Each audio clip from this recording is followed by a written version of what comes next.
Welcome to Higher Frequencies. Where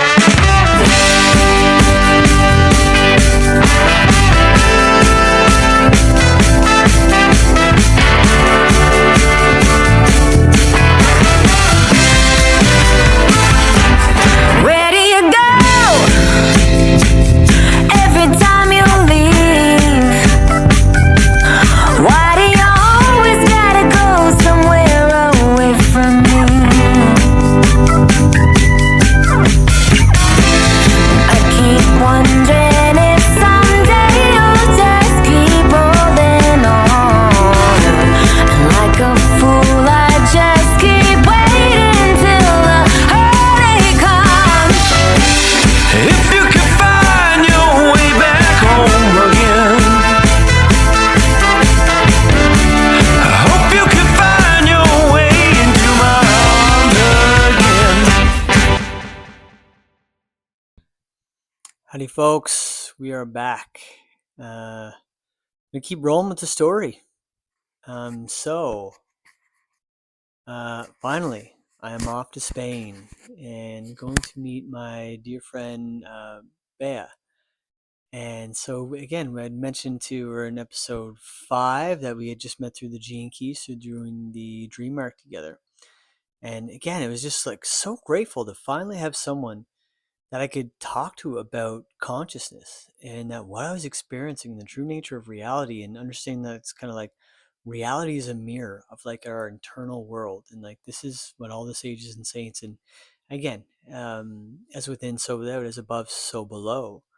In that what you're getting reflected on, what you're experiencing is based upon your internal, your internal experience, and the frequencies that you're currently inhibiting.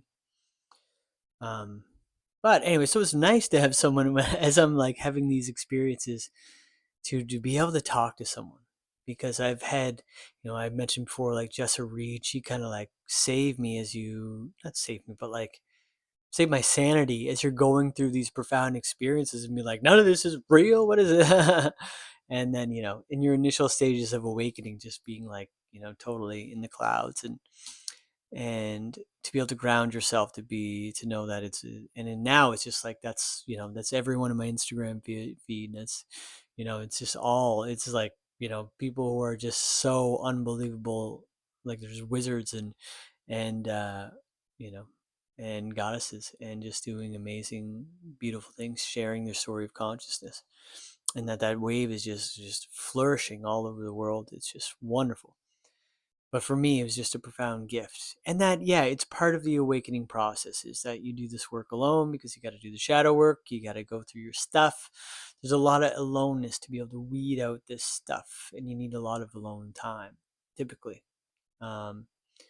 So I was really excited, and, we're, with this understanding of going to this, of just like, just let's see what happens. And let's just, with this understanding that we'll just be open and honest, and just, and talk with each other, and as we're going through our layers of awakening, to have someone to work that through, and have an awakened mirror to help get back that feedback and learn and grow. And so that was cool. And so I flew into Barcelona, and I was going to be meeting her like a couple days, and I had flew into Barcelona, amazing city, and spent 3 nights there. I met some amazing dudes. Actually, it was really cool the first night. And at that point, I had mentioned, like, I, had a beer, so I had, oh my god, I had a couple beer, and then I think after that I might have had another drink or two, but I'd never gotten drunk or anything, and I was still like being very cautious, and not, just no desire to go back into that thing. And again, still to this day, really starting to, even when I went back into it, to understand how to like consciously drink. And as soon as I'm hitting that, like, oh, I'm getting dumber. Oh, I don't, like, you know what I mean? It's like, oh, fun, fun, fun. Oh no, I'm getting like, dumber, like losing the point of being that, and getting a little too drunk. But again, uh, that,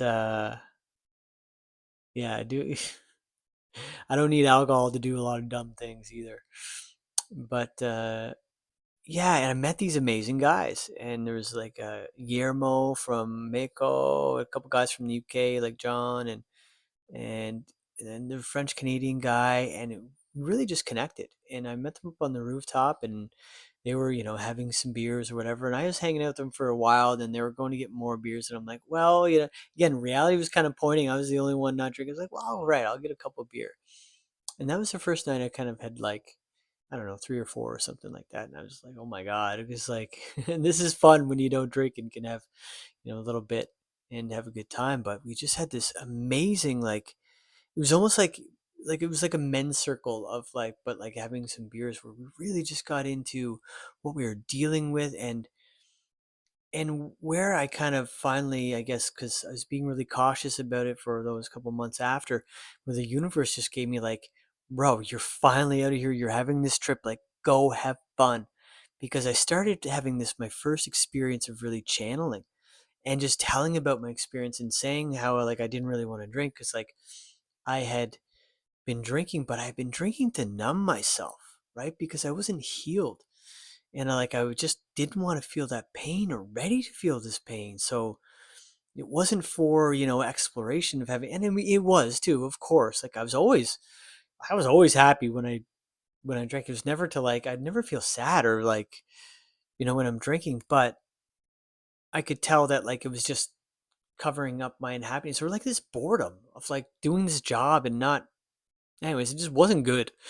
And, and just diving into that and just telling my story, and we're all just telling, and then I'm talking about, how I'm healing myself, and I had them. It's almost like I had them. It was just, it was magical for me.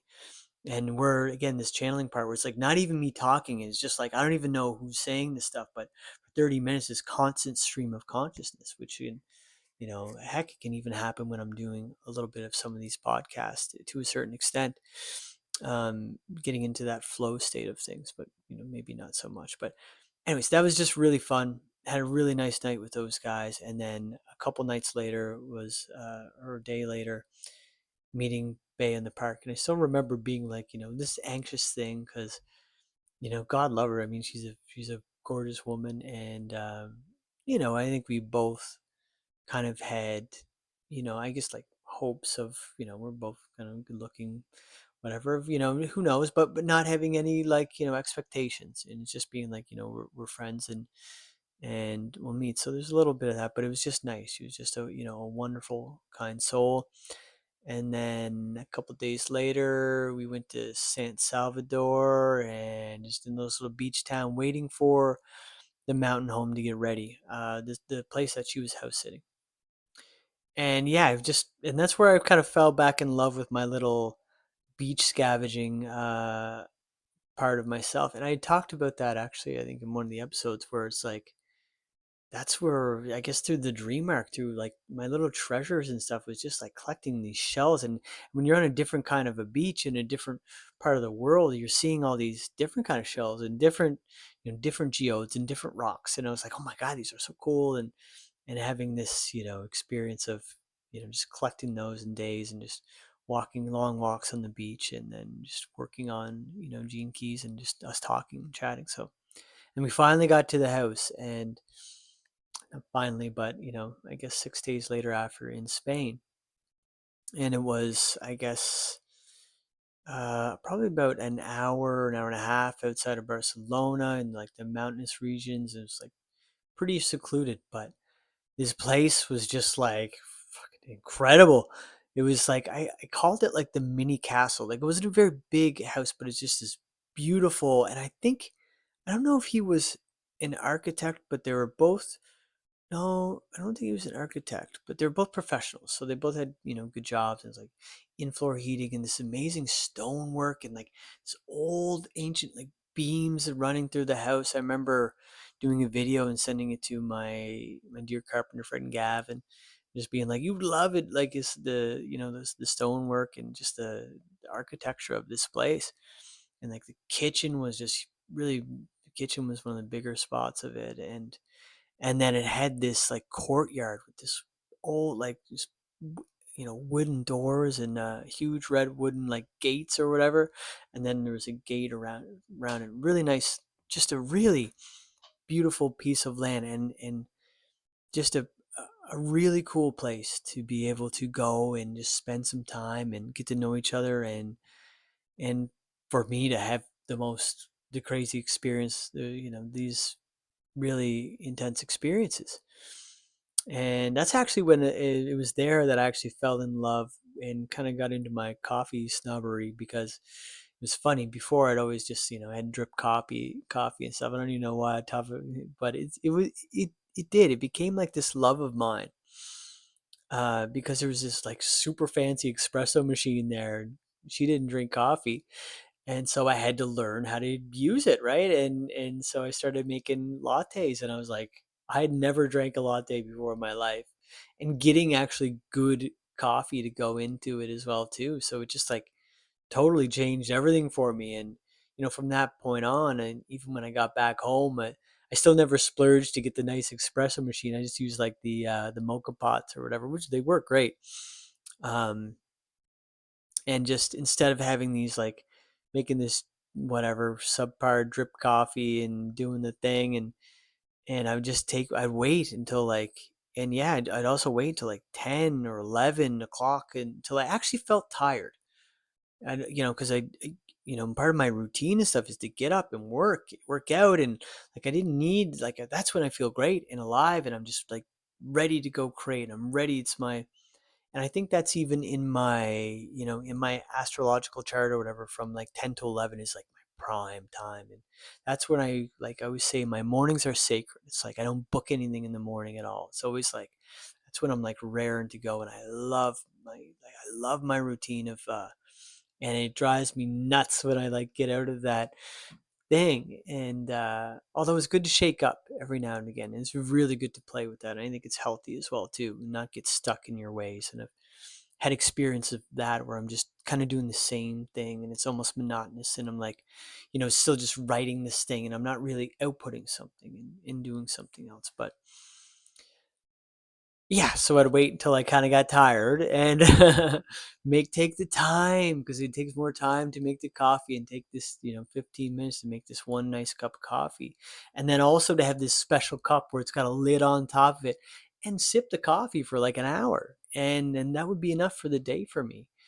And now I'm actually at a point where I don't even really drink coffee anymore, and it's wild. I was actually talking to it about my dear friend, Mike Hawthorne, actually yesterday, and how just like kind of like I had one after not having one for a couple weeks, because again, my guides and stuff kind of pushed me, and as I'm going through all this different shadow work, and I think it's just also making sure I don't have any attachments. And Richard would talk about this as well too, that it's almost like, it's all fine and dandy to have, and we all have our like little thing, right? But it's all fine and dandy, but it's just, it sucks when it's like, it's not a problem, but it kind of, it's not freedom. It's attachment. When like, if I wouldn't have that cup of coffee, then my day just wouldn't feel right. You know what I mean? And so like, he's a tea lover, and teas are amazing for you. He drinks all these fancy pours, which I started to get into in India, and I just ordered some more, so I'm really excited for that. And try to be a tea guy again. Ooh, ooh. Um, and yeah, and I felt that, and I'd go through these stages of letting go where I've been asked to do this transmutation work inside of me. I'll get later and way later in the story of like really cleaning myself out and going on these super strict diets and being asked to let go of coffee. And coffee was the hard, like that's harder than alcohol by far for me. I was just like, because that's like my sacred thing of like, that I look forward to more than anything in the day, is like, especially because I wait until like 10 or 11, or like, no, I'd wait till like 11 or 12. And I don't even, because I don't eat until like 1 or 2 or 3. Um, and just not to have that was just like, no.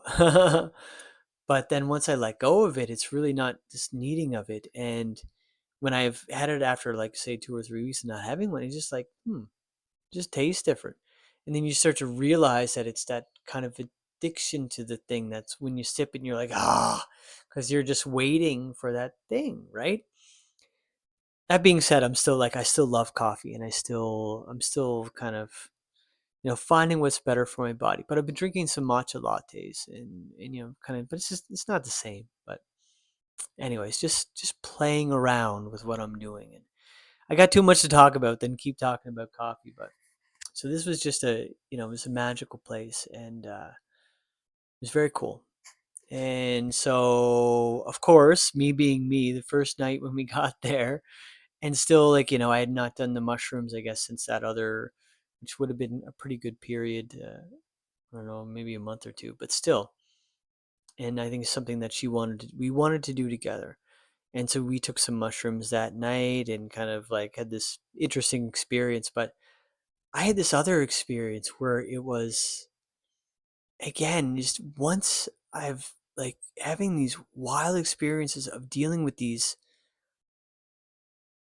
other like entities in these realms where it's not like it's not just me and hallucinations. It's like these beings of other places, and showing me my fears, and starting to understand what these beings actually are, um, which I'll get into a little later because this one's long enough. But yeah, it's and so of course, I had been a friend of mine before the trip, because I'd met up with a dear friend of mine over the summer, and she was talking about going down to Mexico and doing some plant medicines and stuff down there. I'm like, oh well, how did you find them? And she's like, well, I took them. She's like, oh, you took them on the plane? She's like, yeah. And I'm like, well, geez, well, how did you? She's like, they are not looking for that stuff. And I even used to, I think when I tried to record this before about being, well, I'm not telling anybody to do that. And, you got your own karma and your own thing to deal with.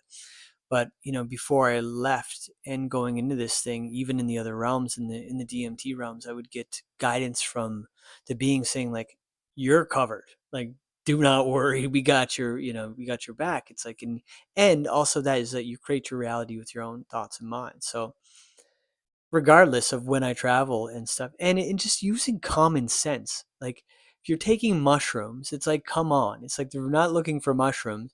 And it's like I travel with other, medicinal, non psychedelic mushrooms anyway. So it's just like, holy fuck. I just grind them up, put them into tea bags, throw them in a box of tea, in a box of mushroom tea, and away you go. And like, no one's looking for that stuff. And it's medicine. And I don't like, these rules that we're supposed to play by aren't my rules, and I'm not playing by them if it's not hurting anybody else, and I don't believe in them. Fuck that.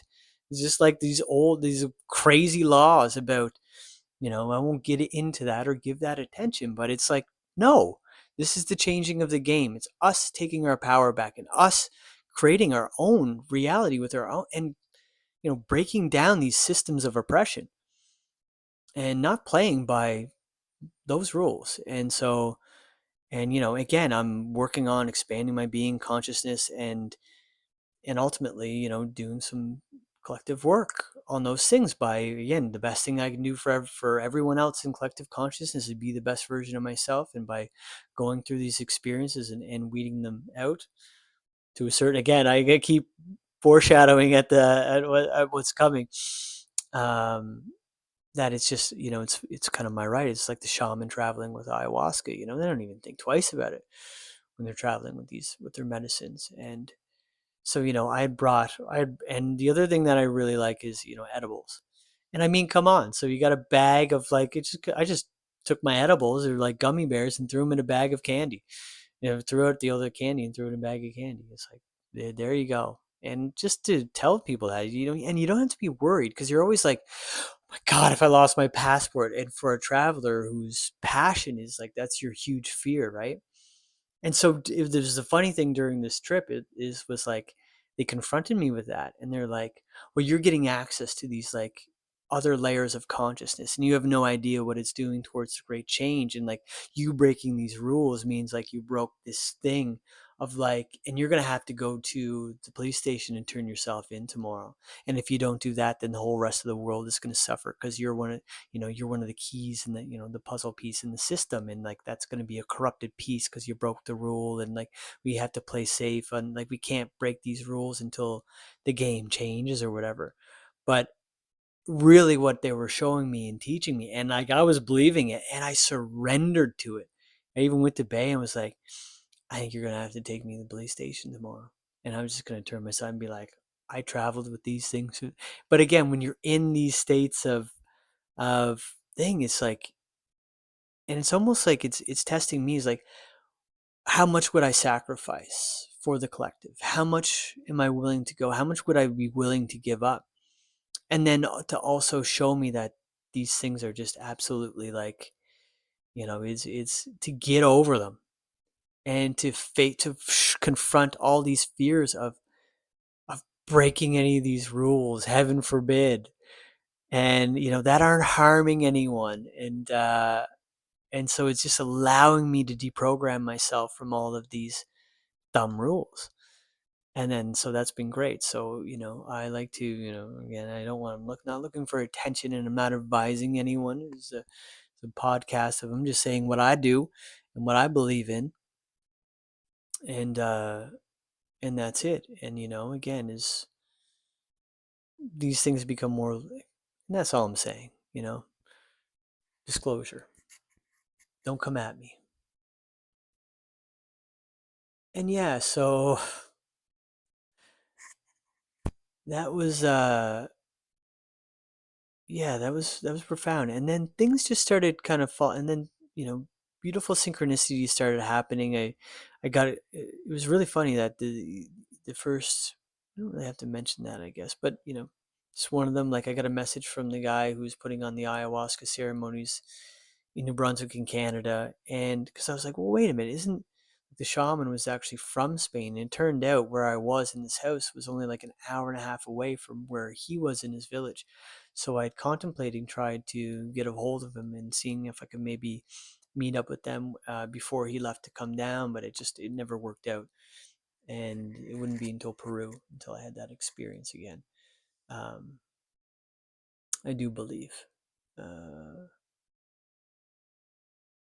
yeah, and it was God love Bay. I will say this, like, she's an amazing individual, and like we're both very similar, but but she has this oasis, and like this is a house that she'd been house sitting for many times, and very connected with the animals and the nature there. And I think she's like me, is used to being alone, and I'm going through this wild stages of awakening. So I think I'm just also being annoying, and like we're finding out that we weren't really a match romantically. We was just like good friends, and she's a lot. Yeah, and again, it's just one of these things, like these little things. Is like she's taller than me. She's got this very nice uh, physique, and yeah, but that's just one of these things. Is as a guy, as a girl, you don't like it. It's one of these things. But we, and we'd have these little, like, not, again, as you would, being in a closed, just you and one person, and in these and being openly verbally honest of these little disagreements and stuff, and especially going to the mushroom and all these things. But it was a really beautiful thing that, like, regardless, we'd always like come back together and have tea in the morning and talk about it. And she was so understanding and so patient with me, and I'm sure, like, she never told me this, but, or like, well, I guess she did actually, because she was like, I think she got fed up with me at one point. It was like, I think you should leave. And there was this thing of like, this is where I was tapping into my knowing, and also this is how, again, my arrogance, and no wonder she wanted me to leave, because I was just like, okay, it's like, I'll leave tomorrow, because I was going through this freedom of, after this like thing about, like, I don't need this, the like no rules and stuff, and just being like so trusting in the universe, and knowing that I was guided, they were helping me, and giving me information all along the way, and that I just didn't have to worry. I'm like, okay, and like, and I was looking forward to kind of going on my own event journaling anyways. But the same time I loved the place, and I was doing a lot of writing and really tapping into a lot of these things. Like it was nice, and it was still, with my money programming there. So I was like, well, fuck, I like staying here for free. And I'd be like, doing helping other ways, buying groceries, and anyways, it's still neither here nor there. But having this knowing of like, and then she come to me, and then she's like, no, no, stay. And, God love her. Just this amazing, kind, very cool individual who I was very grateful to meet and to welcome me into her space. And, and that, yeah. And she provided me, and then like, and it was just beautiful that so we were kind of realizing it's wrapping up, and or that like I would go my own way after, but we'd spend Christmas together. That's what it was, and so that was really nice and sweet of her as well too.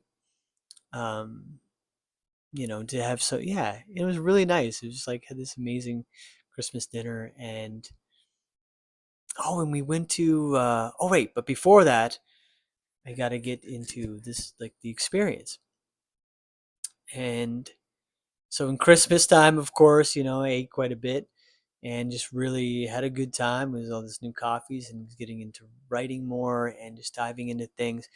And then something told me it was time to do another experience, what I would do the 3-day fast and then take some mushrooms.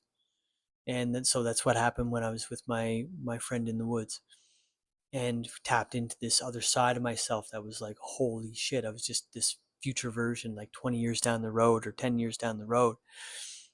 My higher consciousness just came into me, and I was like, well, I got to try this again. And I could tell my body kind of needed it, and the universe was just kind of setting me up for this. So I had done the yeah, I had done the, actually, I'm gonna take a pause for 1 second. Just gonna get a drink of water. Pardon me.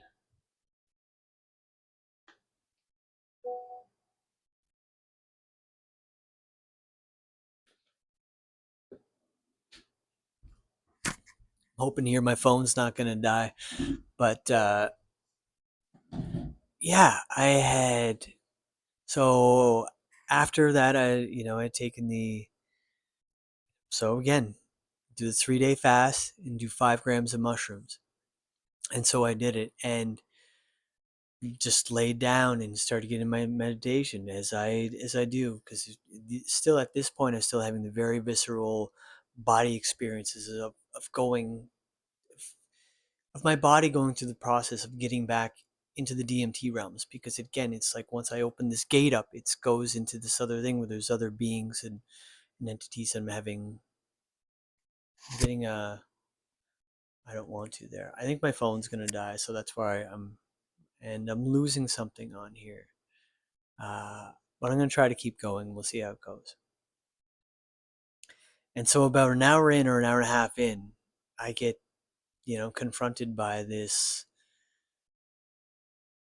little wizard, kind of like wizard elf man, and he's just showing me kind of like walking up the stairs, and then he's just like hitting the ceiling, and he's like, we want to show you up here, but we're stuck. It's like you need to go eat the rest. You need to go take the rest. And I'm like, one of the most, going through one of the most experiences already, and I'm just like, what? To go eat the rest. And I'm like, oh no, because there was another 10 grams left, and everything that I had brought in. And so that was just this thing of like, I got this invitation, but I'm scared, like very, very scared to do it. And I didn't want to do it, but it's like when you're having this divine being giving you an invitation to get access to something else. And after like a half an hour, 45 minutes of humming and hawing and going back and forth, I was just like, I just surrendered and said, well, I have to accept this transmission, which is what it ended up being. And like me being like, this is like the story of my psychedelic journey of like getting to these insane, invited to these insane sacred places. Because here I am, I take it in tea bags, and I'm even like following this guy on Instagram who's telling me, taking the mushroom via tea is the best way to go. And I even used to take it that way when I was growing up. And of course, I just break open the bags, and because I was used to doing it that way, of just like pouring the powder in water and drinking it down. So I'm just like, just do it in this like dumb, like very non graceful way, because I was just scared. And I'm like, well, I just need to not think about it and just pour them in the cup. And I did it. And I think I ended up just doing, and I saved myself grace. And I think I threw like, I took the 9 grams or something like that. And then just went and laid down. And then everything changed like shortly thereafter. It was just all of a sudden, I just had these downloads start pouring in. And it's hard for me to tap into exactly how that process was, but it was just downloads of information and this visceral body experience of just stuff pouring into my body. And then shortly after that, not long after, about 45 minutes or whatever in, I started getting the visions. And essentially it was like everything. It was like I was getting shown what happened from like the beginning of like our civil period of civilization up until the date, from like colonialism, and we're from like the medieval times to the kings and queens and all of this stuff, to colonialism, the industrial revolution, and all this stuff. And just seeing this like profound amount of suffering, and like children starving, and wars and murders, and death, and like just all of this like underlying shadow frequencies of everything that our consciousness and being had been through. And to get an understanding of like where we started from and where we're evolving. And it was all like everything was all about, the kings and queens. It was all about power and land ownership. And like, if you live within the kingdom, then we'll protect you from the outside scary forces. And like, this is where you start paying your little taxes, and we'll give you your pittance for your wages, but you do this thing. And it's like, heaven forbid you don't obey the laws, and you get kicked out of the kingdom of castle, and and all of this stuff. And how that's now the modern days like cancel culture. When people get in the entertainment system, it's like they're like in the magical kingdom or whatever, get invited in. If you don't play by their rules, certain people, as you can see by everything that's coming out, right? The ditties of the world or whatever, that these people who are into, and I don't get into that, but it's very obvious. It's like the modern day version of that. It's like, getting the cancel would be like, people getting kicked, and there's a wide variety in scheme of that thing. And I don't give that any of my attention. But it was just like and again, it's something that, and I'll get into that more, because it's something that I worked on. I'll talk about it in the next episode. But it was just a long, like 2 or 3 hours. And then getting history about my ancestors, and like about my folks in Newfoundland, and my dad's side and my mom's side, and how they were archetypes as well too. It's like, how my grandfather had gotten handed down land. Like his great great great grandfather came over on a man of warship from Scotland for his service in the UK, the British Navy. Just given all this land that was just handed down, and like just land ownership. And then my mom's side just being like utter poverty, and just again kept connecting to the unity, and starting to see like my grandmother's story. And calling my mom the next day to confirm these things of like, was this what it was like growing up? And that it just gifted me this complete package of understanding, just to grow my own being, to grow my own understanding, and to allow myself to understand, or to give me the gift of, to allow me to understand kind of how the game up to this date evolved and where it is going in consciousness. So now I can like learn and talk about it and kind of process it. And I'm assuming because I've, Gene Key 47, the gift of transmutation, what I've been doing a lot is taking in some of these shadow frequencies and doing some collective transmutation work as long as with my own, that I've picked up along the way. This karmic energy that, and Richard talks about that too. It's not even, necessarily ours. That the karma is just kind of collective, and that we have to kind of free ourselves from this baggage to move up to the next level to get into these higher densities of reality. And so that was just like the most. I remember like Bea tried to come up and see me. I'm just bawling my eyes out about everything, and then in the end it's just like really painful, and just understanding it's like it's just this suffering for no reason. It's like this, the opposite of divine masculinity, of like, it's like these people in power, they just never got loved as a child, and they always just carried this wound of like never experiencing love, so they chased the power and the like possessions and everything else outside of themselves. And they did that through the ruling and through, again, just like controlling, and through whatever means necessary of the wars of the, and just saying that's just the way it is. The strong will survive and the weak will diminish. And how finally that there's going to be a power shift, and how all that's changing, and how the truth is coming out, and how the game is changing from a masculine game to a feminine game.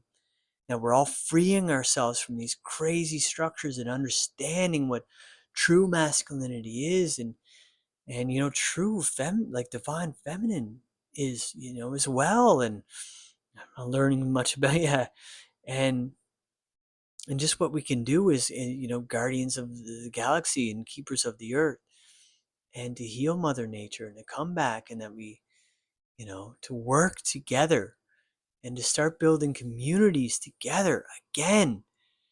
And yeah, how it's just going to be, yeah, it was just this wild, well,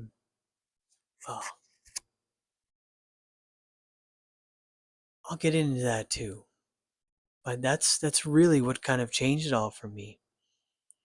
I remember just being in such profound state of like disgust and anger and sadness, and like, how could we as be humans be capable of such thing, of knowing that we're sending these people to war, knowing that, these tyrants are playing mind games, and that they're killing these people, then it's for money and it's for power, and it's still happening today. Because all of these things about, about terrorism, is just all lies. It's all lies. And that, I know that there's going to be things coming into 2027, that there's going to be there's going to be some things that happen, more shock waves that come out, that really just can't change. And what I'm experiencing is going to be the truth. And it's going to be the truth of all these things. And I think I know how. And I think I'm starting to put my own puzzle piece together of what that is. And I got to check here to see if my phone's still working, because I think I'm going to lose it. And we're still alive. All right. And the things are not all as they seem. And I think we've had some insiders on there gathering the information. And and again, it doesn't really matter because it's in consciousness. And I'll save that again, but we're able to retrieve this. Everything that happens in the Akashic records. So sorry for all these people who are doing these redneck things and thinks no one's going to find out. We know, and the truth will be told.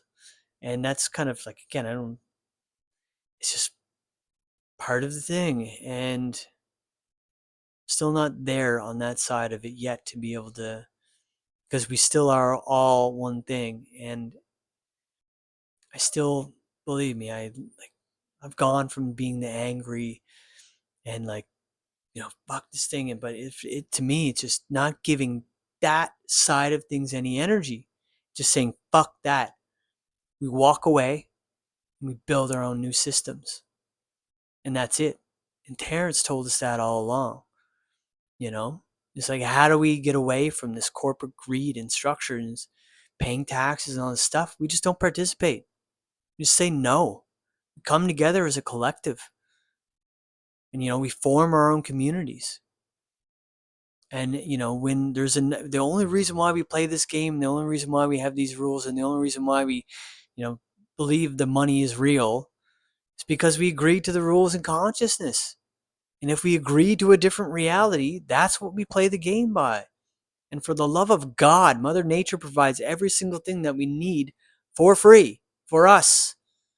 And that's why, we have the internet and, say what you will about AI. There's a dark side to that. Again, there's a paradox to that as well, too. But it's going to allow us to do a lot of these jobs that we don't want to do anymore.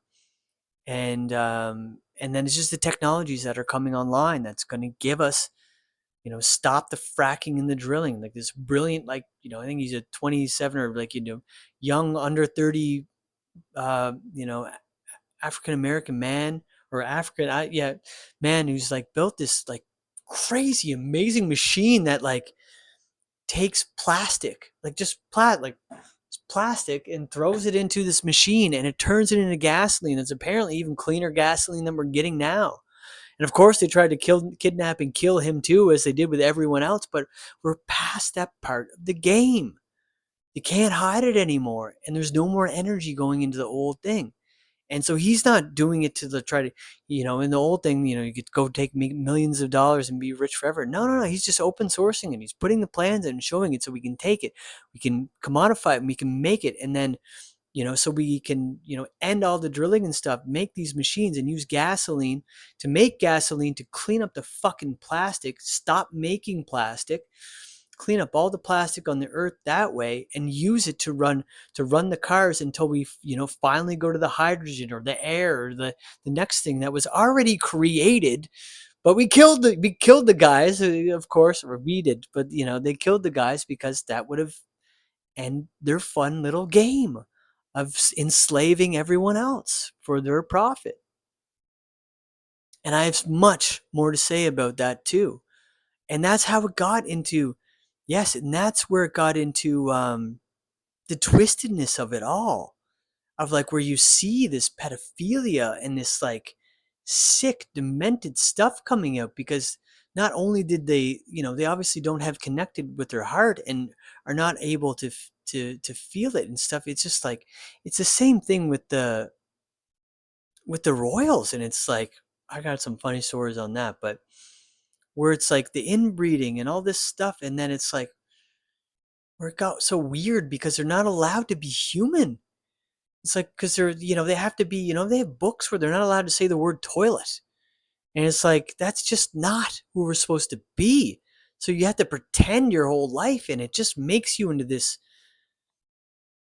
I honestly feel sorry for some of these people. And it's just such a weird thing to go to, to go to these places where they're being like worshiped. They're like, oh my God, the royals and all this stuff. But we see that being changed with Harry walking away from it. And like, let's just say, I don't think Princess Diana got into a car accident because she was one of the ones who was going to start talking about these things. And where it got so twisted because, they don't have love. They have endless heaps of money. And they get everyone else to create the art for them. So it's just a horrible existence of a life. So they play these crazy, twisted, demented games. And it's like, and for some of these, and you can't even, then you can get into the side of like, imagine the kid who's just grown up in this thing is just told and taught and programmed. That's how it is. And you sit on the throne, and can you even blame them? And where you get into the side of, the compassion, where it's like, of Richard was saying, of playing like the Judah part. It's like where someone has to play that role of that dark side. And I don't, again, to understand that thing of like, where some of the people, if they had grown up with loving parents, but I guess it's in their genes and all of this stuff, and then they go do these things too. And where it's, me understanding where it's, yeah, it's just we're still all one thing, and where we want the split to happen, but I'm still trying to contemplate. What I'm trying to be able to contemplate and learn through this whole experience is of like, right, we're changing the game. How? How does it work? How do we conscious, and you don't have to get into that thing other than just continue to raise your frequency, resonance, and vibration, and to tap into the true nature of reality and start tapping into the symbolisms, the signs, and playing the video game of life. And once you tap into that holographic nature, it's and deprogram yourself from all the old understanding, because that's the hard part of understanding that money is an energy. It will flow to you. We are all equal, we are all abundant, and when you need it, it will come. Unless you have this programming or this lesson or this thing, everything on earth is lessons. It's a video game. Well, I like to, again, I use the analogy of it's like a video game, and I'm seeing more aspects of that. And in the new video game, the new cartridge that we put in, the new system that we're going to be using, like we're moving from like a Super Nintendo to PlayStation, or maybe something a little more crazy than that, but we're going to have more levels, more dimensions, more access to everything. But I guess I think I'm going to pause and kind of wrap it up here, because I know my phone is going to run out of juice, and that's in a completely different aside. And I'm probably just going to, I'm going to take a pause, a break, and I'll pick it up and maybe piece this back into one episode. But maybe if the new one, ciao for now.